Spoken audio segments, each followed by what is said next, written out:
नमः शिवाय। शंखचूड़ युद्ध कथा 37वां अध्याय पंचम खंड श्री रुद्र संहिता शिव महापुराण। सनत कुमार जी बोले, हे व्यास जी, इस प्रकार देवताओं और दानवों में बड़ा भयानक विनाशकारी युद्ध चल रहा था। धीरे धीरे दानव देवताओं पर भारी पड़ने लगे। तब देवता अत्यंत भयभीत होकर अपनी रक्षा हेतु इधर उधर भागने लगे। कुछ देवता भागकर देवाधिदेव भगवान शिव की शरण में आए। तब वे देवता बोले, प्रभु हमारी रक्षा करें। असुर सेना परास्त होने के बजाय हम पर हावी होती जा रही है। यदि शीघ्र ही कुछ नहीं किया गया तो हम अवश्य हार जाएंगे। देवताओं के ये वचन सुनकर भगवान शिव को बहुत क्रोध आया। वह उठकर खड़े हो गए और स्वयं युद्ध करने के लिए आगे बढ़े। युद्ध स्थल में पहुंचते ही उन्होंने असुरों की अक्षौहिणी सेना का नाश कर दिया। देवी भद्रकाली भी अनेक दैत्यों को मार मार कर उनका रक्त पीने लगी। इस प्रकार असुरों को युद्ध में कमजोर पड़ता देखकर देवताओं में एक नई जान आ गई। जो देवता इधर उधर अपने प्राणों की रक्षा के लिए भाग गए थे, वे भी आकर पुनः युद्ध करने लगे। उधर भद्रकाली देवी क्रोध से भरकर दैत्यों को पकड़ पकड़ कर अपने मुख में डालने लगी। स्कंद ने अपने बाणों से करोड़ों दानवों को मौत के घाट उतार दिया।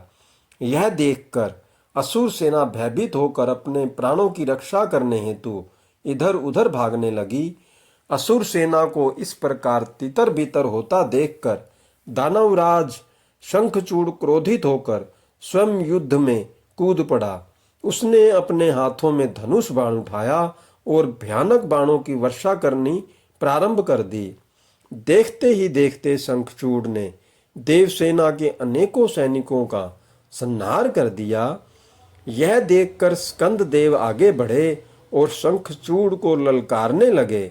शंखचूड़ ने क्रोधित होकर स्कंद पर पलटकर वार किया।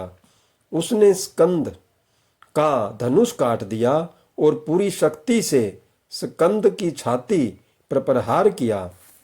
फलस्वरूप स्कंद मूर्छित होकर जमीन पर गिर पड़े।